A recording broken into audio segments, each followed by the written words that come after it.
지금 이스라엘은 양쪽으로 갈라져 있습니다. 원래는 사울왕이 죽고 다윗이 사울왕에 이어서 이스라엘 전체를 다스려야 마땅합니다. 그런데 다윗은 유다 지파만의 왕이 되었고 사울의 군대 장관이었던 아브넬이 사울의 넷째 아들 이스보셋을 왕으로 삼아서 다윗이 다스리지 않는 다른 이스라엘의 모든 지역을 다스리도록 하였습니다. 그래서 사울왕이 죽고 다윗이 다스리는 유다 지파와 이스보셋이 다스리는 모든 다른 이스라엘, 이렇게 양쪽으로 이스라엘이 갈라지게 되었던 것이죠. 그리고 지난 시간에는 아브넬의 군사들과 다윗의 군대 장관 요압의 군사들이 서로 맞붙게 된 내용을 보았었습니다. 아브넬이 군사들을 이끌고 그 유다 지파 가까이 기브온 지역까지 내려왔었습니다. 그러자 요압이 군대를 이끌고 마주 나가서 양 진영이 서로 대치하게 되었었는데 아브넬이 요압에게 제안을 했지요. 너희 청년들, 우리 청년들 한번 싸움을 붙여보자. 너무나 잔인한 제안이었습니다. 근데 요압이 거기에 응하였고 양쪽 진영에서 12명씩 이 젊은 군사들이 나와서 1대1로 서로 맞붙고 이 칼로 찌름으로 24명의 청년이 그 자리에서 죽게 되는 비참한 일이 일어났었습니다. 그리고 그 모습을 지켜보고 있던 양 진영의 군사들이 얼마나 격앙이 되었겠습니까? 일제히 일어나서 아브넬의 군대와 요압의 군대 간에 격렬한 전투가 있었다고 했고 그 결과 이 아브넬의 요압의 군대, 다윗의 군대가 크게 이겼다는 그런 말씀까지 우리가 지난 시간에 보았었습니다. 이 시간 본문은 같은 전쟁이 계속 이어지는 내용입니다. 제목과 같이 아사헬이라고 하는 장수가 죽게 된 일이 특별히 이 시간 본문에 기록되어 있습니다. 우리 본문 18절 같이 한번 읽어보겠습니다. 그곳에 수루야의 세 아들 요압과 아비새와 아사헬이 있었는데 아사헬의 발은 들노루같이 빠르더라. 수루야의 세 아들 그랬는데요.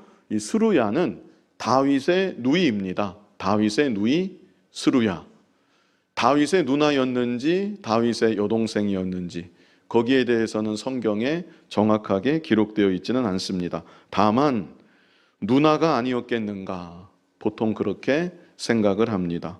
만약 다윗의 여동생이었다고 하면 여기 세 아들들 요압, 아비새, 아사헬의 나이가 다윗에 비해서 그렇게 많지 않았을 것입니다.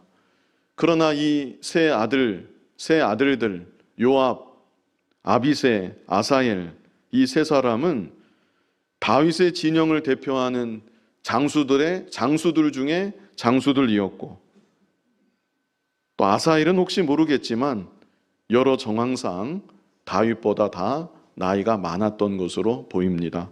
그래서 수루야는 다윗보다 나이가 더 많은 누나였을 것이다. 이렇게 보는 것입니다. 아무튼 이 수루야의 세 아들 요압, 아비새, 아사헬 이 세 사람이 모두 대단한 용사들이었습니다. 그리고 그 중에 이 세 용사 중에 제일 어린 아사헬, 이 아사헬에 대해서 여기 특별히 말씀하기를 아사헬의 발은 들노루같이 빠르더라 그랬습니다. 이것은 아사헬이 그저 보통 사람보다 조금 빠른 그런 정도가 아니라 탁월하게 빨랐다는 것을 의미하는 것입니다. 지금도 그 100m 달리기 선수들이라고 할까요? 세계에서 정말 빨리 달리는 그런 선수들, 보통 사람에 비해서 얼마나 빠른지 모릅니다. 아마 같이 달리면 30m 차이가 날지 40m 차이가 날지 같은 사람이지만 얼마나 빨리 달리는지 모릅니다. 아사헬이 이 시대 그와 같았던 사람인 것이죠. 그래서 아사헬이 뛰어다닐 때 사람이 뛰어가는 것 같지가 않고 들노루가 뛰어가는 것처럼 빨랐다는 것을 이렇게 표현하고 있습니다. 그런데 이런 그의 탁월한 장점이 그의 발목을 결국 붙잡게 되는 것이죠. 자기의 빠른 발을 의지하고 그것을 자랑하며 나아가다가 그만 아사헬이 허망하게 죽고 마는 것입니다. 우리 이어지는 본문 19절을 같이 읽어보겠습니다. 아사헬이 아브넬을 쫓아 달려가되 좌우로 치우치지 않고 아브넬의 뒤를 쫓으니. 아사헬이 싸우던 중에 적장 아브넬을 보았습니다. 아브넬을 봄과 동시에 그때로부터 아사헬이 다른 곳으로는 갈 생각을 하지 않고 아브넬만을 계속 쫓았다는 것이죠. 자, 여기서 아사헬이 자기의 빠른 발 하나만을 얼마나 믿고 자랑했는지 우리가 볼 수 있는 것입니다.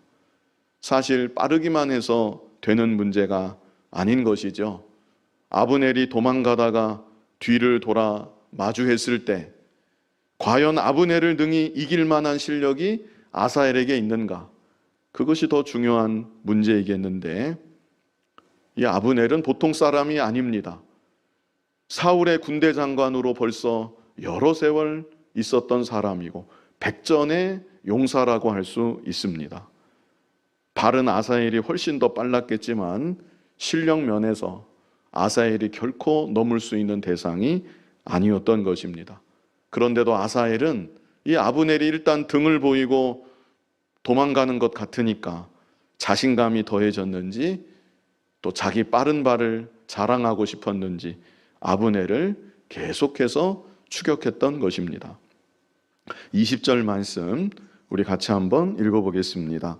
아브넬이 뒤를 돌아보며 이르되 아사헬아 너냐? 대답하되 나로라. 이 아브넬이 도망을 가다가 아사헬아 너냐? 이렇게 물어보았다는 것이죠. 아마 쫓아오는 속도가 보통 사람이 아니구나 이렇게 아브넬이 느꼈는지 아사헬아 네가 지금 나를 쫓아오는 것이냐? 그랬더니 아사헬이 나로라 이렇게 대답을 했다는 것이죠. 자, 21절 같이 읽어보겠습니다. 아브넬이 그에게 이르되 너는 왼쪽으로나 오른쪽으로나 가서 청년 하나를 붙잡아 그의 군복을 빼앗으라 하되 아사헬이 그렇게 하기를 원하지 아니하고 그의 뒤를 쫓으매. 아브넬이 아사헬에게 나를 쫓아오지 말아라 이렇게 말하고 있는 것이죠. 이 말을 자세히 보면 그런데 문제가 있습니다. 청년 하나를 대신에 붙잡아서 그의 군복을 빼앗으라고 아브넬이 말합니다. 자기 부하인데 얼마나 이 아브넬이 병사 하나의 목숨을 하찮게 여겼는지 여기서도 참고로 볼 수 있는 대목이죠. 아무튼 아브넬은 아사헬에게 나를 쫓아오지 말라고 어떤 면에서는 부탁을 하고 있는 것이고 또 어떤 면에서는 경고를 하고 있는 것입니다. 이것은 아브넬이 아사헬을 죽이기를 원치 않는다는 것, 이것을 나타내고 있는 것이죠. 이어지는 22절에 그에 대한 더 분명한 이유가 여기 나오고 있습니다. 22절 같이 한번 읽어보겠습니다. 아브넬이 다시 아사헬에게 이르되 너는 나 쫓기를 그치라. 내가 너를 쳐서 땅에 엎드러지게 할 까닭이 무엇이냐? 그렇게 하면 내가 어떻게 내 형 요압을 대면하겠느냐 하되. 우리 앞에서 본 것처럼 요압, 아비새, 아사헬 이 세 사람이 형제지간이었고 그러므로 군대 장관 요압이 이 아사헬의 큰 형님이었던 것이죠. 아브넬은 다윗의 군대 장관 요압과 원수지간이 되는 것, 그것을 결코 원하지 않았던 것이었습니다. 그리고 아사헬은 다윗과는 유다 지파의 다윗 왕과는 사촌지간이기도 했습니다. 그래서 아브넬은 요압과도 원수가 되고 싶지 않았던 것이고 다윗의 심기도 건들고 싶지 않았던 것이었습니다. 자, 이걸 보면 아브넬이 여러 가지 경우의 수들을 머릿속에 이미 계산하고 있다. 우리가 이것을 생각해 볼 수가 있습니다.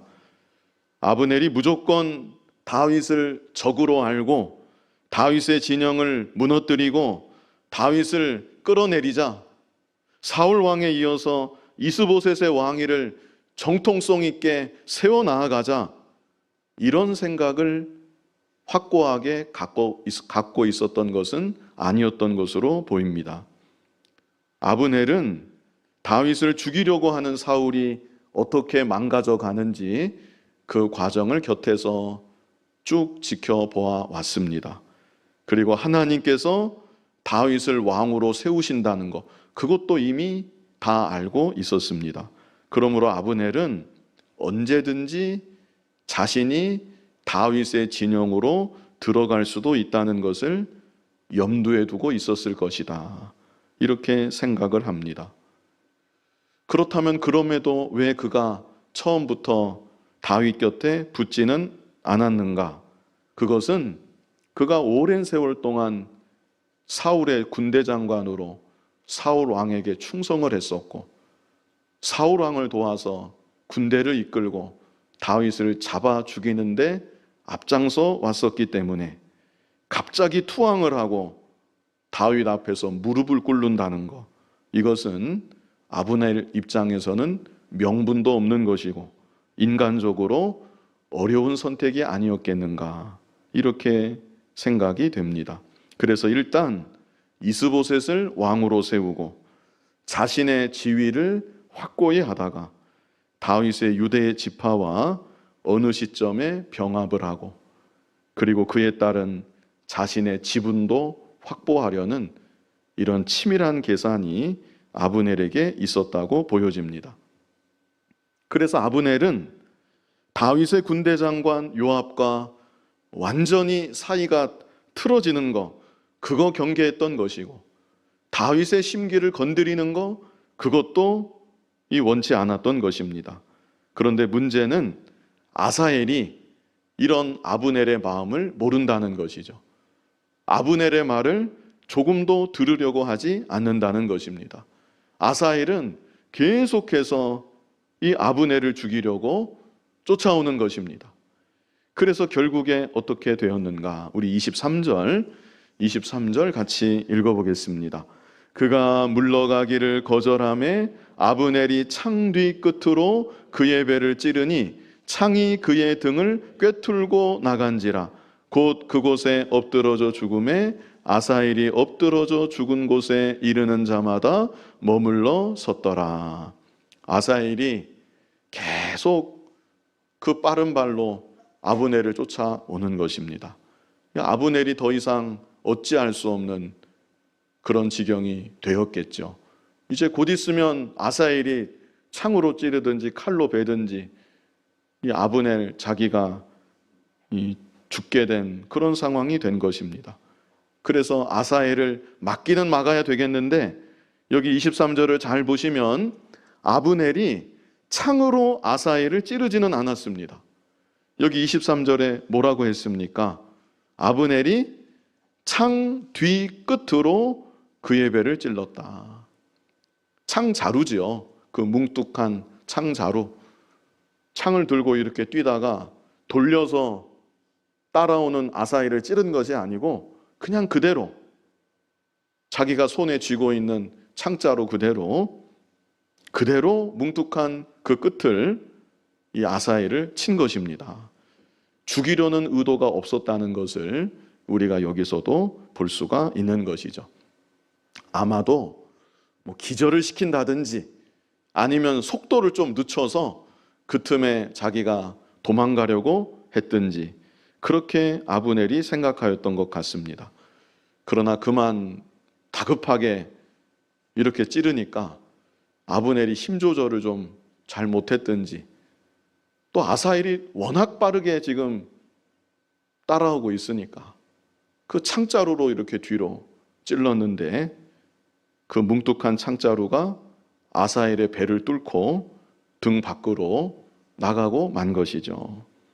그리고 아사엘은 그 자리에서 그대로 엎드려 죽고 말았습니다.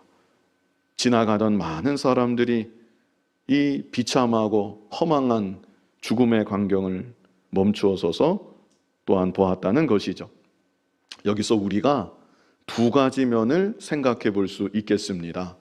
먼저는 아사엘의 자만입니다. 아사엘의 자만. 들로루 같이 빨랐다고 했는데 그런 자기의 빠른 발만을 너무나 의지했던 것이고 자기의 빠른 발만을 너무나 자랑하였던 것이었습니다. 게다가 적장 아브넬이 도망을 가면서 나 쫓아오지 말아라 두 번씩이나 말을 하니까 자기를 해하고 싶지 않은 그 마음을 이 아사엘이 잘 모르고 나를 두려워하고 있구나 이렇게 착각하지 않았나 싶습니다. 그래서 아사엘은 자기가 잘하는 것 그것만 믿고 그것만 자랑하고 그것으로 자만하다가 그만 허망하게 그 삶이 여기에서 끝나고 말았던 것입니다. 우리들은 무엇이든지 내가 혹 잘하는 면이 있을지라도 그것으로 인해서 자만하고 그것으로 인해서 나의 자랑으로 삼고 나아가서는 안 될 것입니다. 하나님 앞에서나 사람 앞에서나 언제나 겸손해야 되는 것이고 혹시라도 경거망동하다가 아사엘과 같이 한순간에 곤두박질 칠 수 있다는 것, 한순간에 큰 낭패를 볼 수 있다는 것, 우리는 이 사실을 늘 생각해야 되는 것입니다. 하나님이 도와주지 아니하시면 안 된다는 것, 우리는 이 사실을 언제나 잊지 말아야 되는 것이고 하나님만을 더욱 겸손히 의지하며 나아가는 저와 여러분이 되어야 하는 것입니다. 다음으로 아브넬의 입장에서 이 사건, 참 불의의 사건이라고 할 수 있는데 아브넬의 입장에서도 이 사건을 우리가 좀 생각해 볼 필요가 있습니다. 아브넬은 이스보셋을 왕으로 세우고 다윗의 유대 지파와 어느 정도 대척점을 형성하다가 좋은 시점에 다윗에게로 병합할 계산을 하고 있었던 것으로 보입니다. 그러나 그것은 어디까지나 자기만의 계산이었다는 것. 자기 딴에는 치밀하게 계산하고 이 시일을 보았는지 모르겠지만 그것은 자기만의 계산이었습니다. 벌써 시작부터 아브넬은 생각지도 못했던 이런 변수가 생겨나고 만 것이죠. 어떤 변수입니까? 다름 아닌 자기 손으로 다윗의 사촌 요압의 아우 아사엘을 죽게 만드는, 이러고 싶지 않았는데 불의의 사고지요. 자기 손으로 그 아사엘을 죽이는 이 엄청난 변수가 생겨나고 만 것입니다. 그래서 결국 아브넬이 어떻게 됩니까? 이 아브넬이 다음 장에 가서 요압에 의해 죽습니다. 역시 생각지도 못했던 일이 아브넬에게 일어나고 마는 것이죠. 그렇다면 아브넬이 어떻게 했어야 맞는 일이었겠는가? 아브넬은 하나님의 뜻이 다윗이 왕이 된다는 것을 이미 알고 있었습니다. 그렇다면 처음부터 적극적으로 그 일에 협력했어야 그것이 아브넬 입장에서는 최선의 선택이고 하나님 앞에서나 사람 앞에서나 바르게 하는 일이었던 것입니다. 자기 자존심은 그것을 허락하지 않을 수 있습니다. 그동안 내내 다윗을 무시하고 사울 편에서 군대 장관으로 다윗을 추격했던 자기가 다윗 앞에, 나이도 한참 어릴 텐데 다윗 앞에 무릎을 꿇고 투항을 한다는 거, 그거 자기 자존심이 도저히 허락하지 않는 일이었겠죠. 또 자기에게 손해가 나는 여러 가지로 명분이나 자기의 명예나 이런 면에 손해나는 일이었다고 할 수 있겠습니다. 그러나 그럴지라도 인간의 계산으로 얄팍하게 머리 굴리지 말고 처음부터 하나님 뜻에 굴복하고 다윗 앞에 굴복했어야 되었던 것입니다. 오늘날 우리들도 아무리 내가 계산을 하고 아무리 내가 내 딴에는 머리를 이리저리 굴린다고 해도 그래서 특별한 묘수가 나오는 것이 결코 아닙니다. 당장은 좀 무식하게 보인다 할지라도, 당장은 너무나 대책 없이 보인다 할지라도 하나님의 뜻대로만 무조건 순종하며 나아가는 것, 하나님은 그것을 기뻐하시고 그런 자에게 하나님께서 대로를 열어주시는 것이고, 산과 같은 장애가 가로막고 있다 할지라도 하나님께서 능력으로 역사하여 주셔서 그 장애를 다 뚫고 나아갈 수 있도록 인도하여 주시는 것입니다. 우리 고린도전서 1장 25절 같이 한번 읽어보겠습니다. 우리 같이 읽겠습니다. 하나님의 어리석음이 사람보다 지혜롭고 하나님의 약하심이 사람보다 강하니라. 제가 몇 번 이 구절을 설명해 드린 일이 있었는데요, 하나님에게는 어리석은 것이 없습니다. 전지하신 하나님이십니다. 그러나 사람 생각에 이 세상을 살아가다 보면 어리석어 보이는 하나님 말씀이 있다는 것입니다. 내가 이 상황에서 이 말씀대로 순종하는 것은 이거 참 지혜롭지 못한 거야, 이것은 어리석은 거야, 이렇게 생각되는 상황을 우리는 만나게 되는 것이죠. 또 후반절도 하나님의 약하심이 사람보다 강하니라. 하나님에게는 약하신 것이 있을래야 있을 수가 없습니다. 전능하신 하나님이신데, 그런데 역시 마찬가지로 우리가 이 세상을 살아가다 보면 내가 이 말씀대로 순종하는 거 너무 약한 거야, 이렇게 여겨지는 순간을 우리는 만나게 되는 것이죠. 그러나 그럴지라도, 그런 상황일지라도 하나님 말씀대로 순종하며 나아가는 것, 어리석어 보이는 그 말씀대로 그대로 순종하고 약해 보이는 그 말씀대로 그대로 순종하는 것, 그것이 결과적으로는 사람보다 지혜롭고 사람보다 강하니라, 이것을 우리에게 알게 하여 주시는 것입니다. 그러므로 우리들은 이 세상 살아갈 때 이런저런 계산, 자기만의 또 여러 가지 생각, 그런 것들 다 제쳐두고 하나님의 뜻인 줄 알았으면 무조건 그 뜻대로 순종하며 나아가는, 참으로 지혜롭고 전능하신 하나님의 능력이 함께하는 저와 여러분의 믿음의 삶이 되어야 하는 것입니다. 이제 본문 24절부터는 이 전쟁이 어떻게 마무리가 되는지, 그리고 전쟁의 결과에 대해서 간단히 기록하는 것을 볼 수가 있습니다. 우리 본문 24절과 25절 우리 같이 한번 읽어보겠습니다. 요압과 아비새가 아브넬의 뒤를 쫓아 기브온 거친 땅의 길가 기아 맞은 쪽 암마산에 이를 때 해가 졌고, 베냐민 족속은 함께 모여 아브넬을 따라 한 무리를 이루고 작은 산 꼭대기에 섰더라. 요압과 아비새가 승기를 잡고, 다윗의 군대지요, 승기를 잡고 아브넬의 군대를 계속 추격하는 것이고, 아브넬은 도망을 가다가 여기 25절 끝에 있는 대로 작은 산 꼭대기에 섰더라. 지금 이런 상황을 말씀하고 있습니다. 26절 같이 읽어보겠습니다. 아브넬이 요압에게 외쳐 이르되 칼이 영원히 사람을 상하겠느냐? 마침내 참혹한 일이 생길 줄을 알지 못하느냐? 네가 언제 무리에게 그의 형제 쫓기를 그치라 명령하겠느냐? 아브넬이 작은 산 꼭대기에 올라가서 요압을 보고 외치는 것이죠. 뭐라고 외칩니까? 칼이 영원히 사람을 상하겠느냐? 칼이 계속해서 사람을 죽여야만 되겠느냐? 이렇게 말하는 것이죠. 마침내 참혹한 일이 생길 줄을 알지 못하느냐? 양쪽이 이렇게 계속 싸움을 하면 더 비극적인 참혹한 일이 일어나게 된다는 것입니다. 네가 언제 무리에게 그의 형제 쫓기를 그치라 명령하겠느냐? 아브넬의 군대나 이 요압의 군대나 다 한 이스라엘 형제입니다. 그래서 언제까지 이렇게 형제 간에 싸움을 해야 되겠느냐? 사실 전쟁을 처음 걸고 시작했던 것은 아브넬이었죠.